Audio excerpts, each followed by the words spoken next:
This is Southern Cross News with Joe Palmer. Good evening, everyone. Tasmania could soon have another multi-million-dollar bushwalk, similar to the Overland and Three Capes tracks. While unveiling its West Coast election package, the Liberal Party today committed $20 million to a new walking experience if re-elected next month. But Labor says the party's cash splash is reaching ridiculous levels. It's a town known for its boats, but soon tourists could be cruising into Strawn by plane. We see a very strong future for the tourism sector, the booming visitor economy, to be amplified here on the West Coast because in many respects it's a sleeping giant. A re-elected Hodgman government would spend $300,000 trialling a passenger air service between Hobart and Strawn for the next 2 years. My vision, as I say, would be a regular service to the West Coast. Imagine what that would do to help transform our visitor economy. The last couple of years it's been tough to be in business on the West Coast. It's getting better. We just see these new upgrading the visitor centre and all that will just give us the confidence to reinvest in our own property. The announcement comes as part of the party's West Coast election package, which includes more money for mining, roads and a promise to phase out cloud seeding. The Labor has announced a specific West Coast package. We did that about 2 weeks ago. We've made commitments to tourism infrastructure upgrades that will help drive visitation to the state. We've made commitments to the mining sector there to make sure that they can continue to grow. The Liberals also today committed to investing $20 million into a new bushwalking experience, similar to the Three Capes track. An exact location is yet to be decided, but it could be right here on the West Coast. Invest up to $20 million to undertake firstly a feasibility assessment of what would work best and where. And there are a number of opportunities. It could be here on the West Coast with the southwest national parks. It could be on the east coast at Freycinet. Labor has labelled the walk announcement a thought bubble, saying the Liberals are spending money on projects that haven't even been identified. And with other parties also ramping up their campaigns. I just thought I'd come down and catch up with Will and say hi, but obviously he's got a busy schedule there, so not to worry. Whose promises will win over voters won't be known for another 9 days. Monica Dadson at Southern Cross News.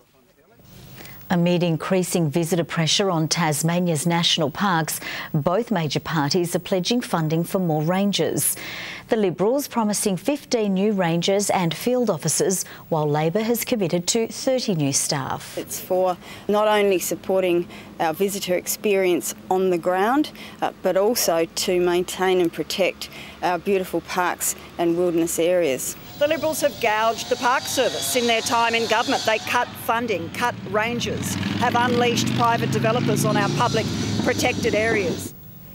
Labor's policy is funded by higher park entry fees for interstate and international tourists. Politicians seeking re-election have gone head-to-head at a community forum in Glenorchy. Denison candidates gave their pitch to voters and were questioned on education, transport and cost of living. From my point of view, the election really is around health, number one, education and jobs are probably the next two issues, and then housing. This election for the Liberal Party is, of course, about creation of jobs, having a strong economy so that we can reinvest back into health and education. They also outlined their gaming policies, with the forum hosted at the Pro Pokies Glenorchy RSL. Some grocery stores and supermarkets across the state have cleared their shelves of certain fresh produce after fruit fly larvae was detected on imported fruit. Biosecurity Tasmania says the larvae entered via a Victorian fumigation facility, which has now been suspended from the supply chain. Supermarkets across the state feeling the brunt of the fruit fly larvae. A strict order from the Department of Primary Industries to remove all fruit which has come from a Victorian fumigation facility. It has now been suspended.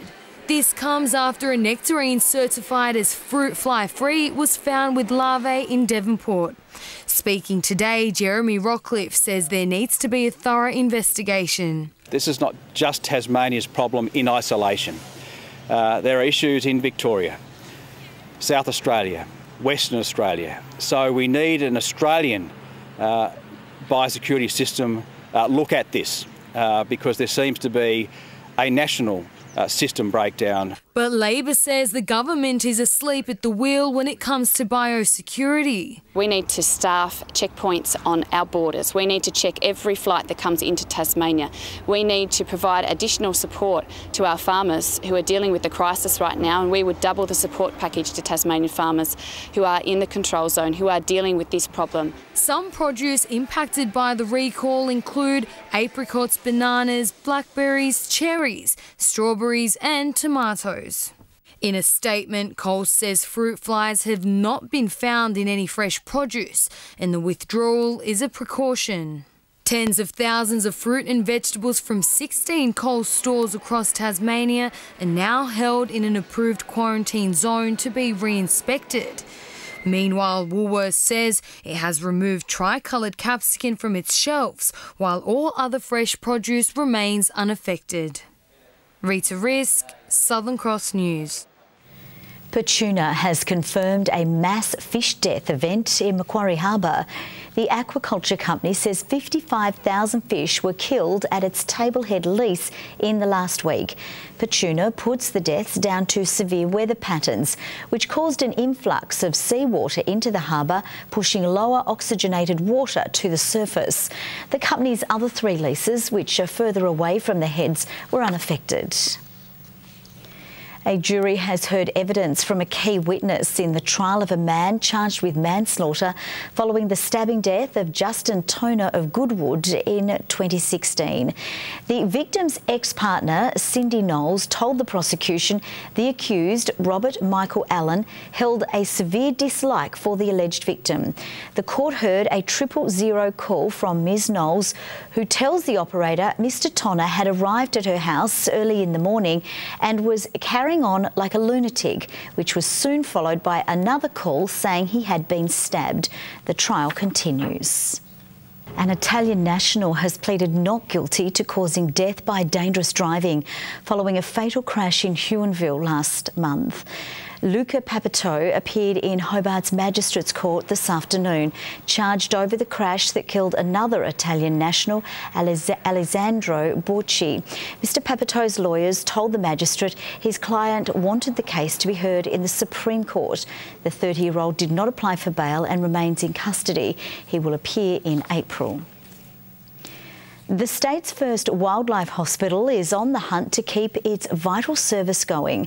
Bonorong Wildlife Sanctuary can only afford to open 2 days a week, but hopes a renowned wildlife photographer will help them to raise much-needed funds through some special photos. An orphaned baby wombat having its morning feed may not be something you see every day, but today little Tori is the star of the show. The subject of a charity photo shoot with this renowned animal photographer. You see this cute angle of a baby animal that you're never ever going to see in the wild. They then go, wow, what an amazing animal, and they're more passionate about saving them. Alex Kern spending 2 days photographing the rescued animals, with money from Prince Salt going to Bonorong Wildlife Sanctuary. We'll release that on our Facebook page in about 2 weeks. People can buy a copy of it, have it in their own home, and know that they're also contributing to, helping the Wildlife Hospital as well. The pampered wombat is just one of hundreds of animals cared for here, many arriving critical to the new clinic and needing urgent treatment. Monday saw 26 animals through the clinic of various shapes and sizes, from Tassie devils to tiger snakes on Monday. It was a crazy old day. Despite being mostly volunteer run, it doesn't run cheap. Currently able to only open 2 days a week at a cost of around $1,000 a day. I hope to raise between $7,000 and say $10,000 from a limited edition print sale. Money raised will go towards securing another vet and more specialist equipment. So it's an unbelievable gesture and one we're very grateful for. Louise Hedger, Southern Cross News.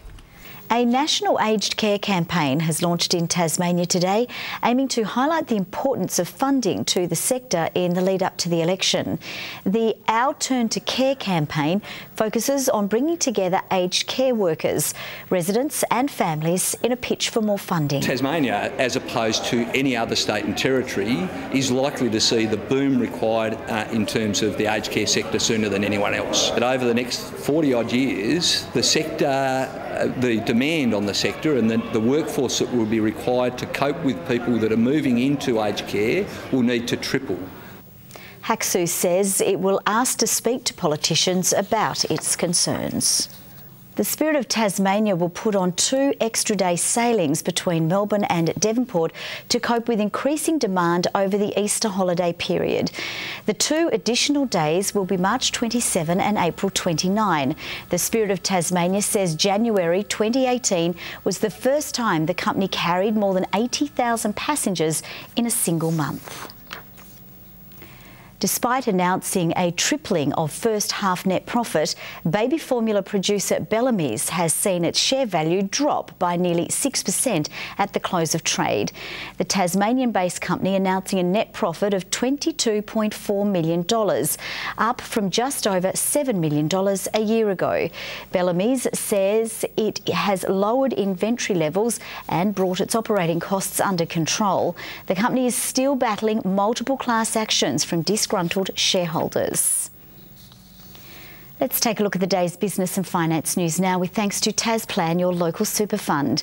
The Australian share market has posted a modest rise as big gains for Qantas and Crown Resorts were partially offset by big ex-dividend retreats for AGL Energy and Woodside Petroleum. The ASX 200 index has risen by 7.2 points. A short time ago, the Australian dollar was trading at 78.07 US cents and 106.69 New Zealand cents. And sport is next with Tom Cooper. Tom, the Tiger Woods comeback story continues. Absolutely right, Joe. He's ready to compete at the Masters for the first time in years. I'll tell you more after the break. Also coming up, 2 promising young spinners prepare to make their Sheffield Shield debuts for the Tigers.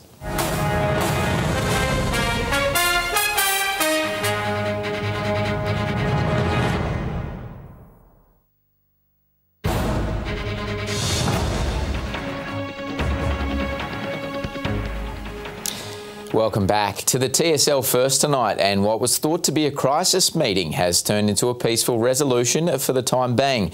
But the 7 TSL clubs and AFL Tasmania can see there's still a long way to go to ensure the sustainability of the statewide competition.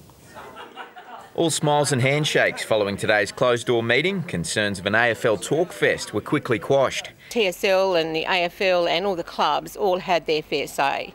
So whilst there was a lot of talking, it certainly wasn't one-sided, that's for sure, which was really pleasing. Arriving with a wish list of demands ranging from millions more in funding to lifting the TSL salary cap, one issue emerged as the front-runner. We've got to make sure that the pathway in the North West Coast is looked after by the other statewide league clubs, and we're happy to begin that as a real process. With the $200,000 that would have gone to folded clubs Burnie and Devonport at AFL Tasmania's disposal, half will now go towards establishing a new North West Coast-based team. What that looks like and the timeline on that will now be developed, but certainly we're keen to engage with all the key stakeholders in the community on the North West Coast. And with each club crying out for more funding, the remaining $100,000 will be shared evenly among the 7 clubs as an immediate show of good faith.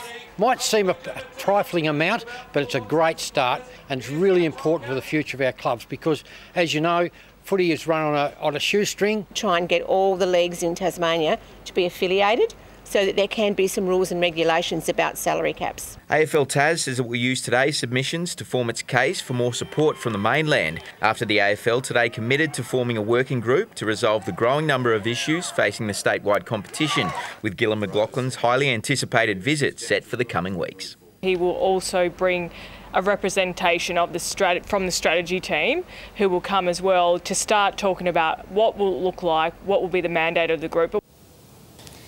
To cricket now, and 2 young spinners are preparing to make their first-class debuts this weekend when the Tigers take on New South Wales in one of the final games of the Sheffield Shield season.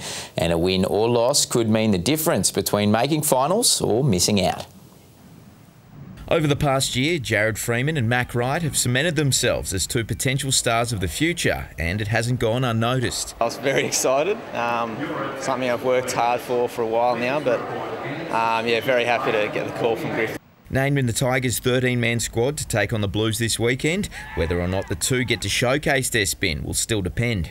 Have a look at the wicket, what the overhead conditions are going to be and how dry the wicket is, and and see if the best option is going to be bring one of the two young spinners in. Sitting second on the Shield ladder with just 3 games remaining, following a dominant win over Western Australia last weekend, another victory will give the side some breathing room, while a loss could spell the end of their finals hopes. We're still striving for consistency and to find that consistency. And we've got 3 games to go, so hopefully we can finish the season well and see where we end up. To come into a winning side, that certainly gives you a lot of confidence starting off. The match begins on Saturday at the Sydney Cricket Ground. A high-speed practice session has taken place at Baskerville Raceway today ahead of the opening round of the Aussie Racing Car Championship Series this weekend. The category is known for its close racing, with drivers sometimes running 3 cars wide on the track. Other racing categories will also compete this weekend, with a record 180 cars and motorbikes entering across the board. Baskerville Raceway is celebrating its 60th anniversary this month. Good news for Tasmanian golfers, with our state being named as home to 4 of the country's top 10 golf courses. The list compiled by Golf Digest name King Island's Cape Wickham as the nation's 3rd best. Bunboogle Dunes, Lost Farm and Ocean Dunes round out the top-ranked Tassie courses. Royal Melbourne's West Course took out the #1 spot.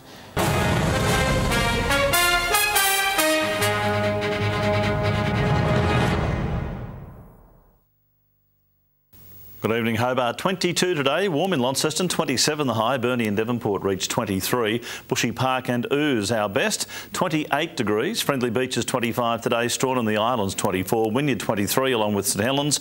Low Head and Lyowini 21 degrees. A band of cloud to our west extends across the Bight to a low pressure zone. The cloud is still there off the Queensland coast with a few thunderstorms embedded. Mostly clear skies over us today with some cloud and a little light rain over King Island. Tomorrow a northerly flow becomes established over the state with troughs to the west and a low to the northwest. Winds north-northeasterly up to 20 knots over the east and west, tending northeast to northwesterly later on in the afternoon. And for tomorrow, rain developing. Hobart 21 degrees. Rain on the way for Huonville with 23 and Campania on 21 as well. Launceston rain 20, 21 the top for Devonport, rain for Georgetown 19 the maximum. Burnie wet 21, 21 also for Strawn and Wynyard with rain, and in the east rain as well, increasing later over Swansea, 21 for St Helens, 22 for Swansea and Port Arthur. UV still in the very high range. On Saturday, rain tending to showers in the afternoon, winds turning southwesterly later. Showers on Sunday mainly over the west and south, easing in the afternoon. Fine on Monday apart from the chance of a shower over the southeast. 29 in Perth, a humid 33 in Adelaide with a shower possible. Also a shower over Melbourne tomorrow with 31 degrees. Cloudy weather for Canberra and Sydney. Showers and a possible storm for Brisbane, Cairns and Darwin. And it's still sunny around the state. 20 degrees in Hobart. Launceston 23 at the moment, a nice evening, and 21 degrees currently in Devonport. And that is all from the news team for this Thursday, the 22nd of February. We'll see you with updates throughout the evening. Bye for now.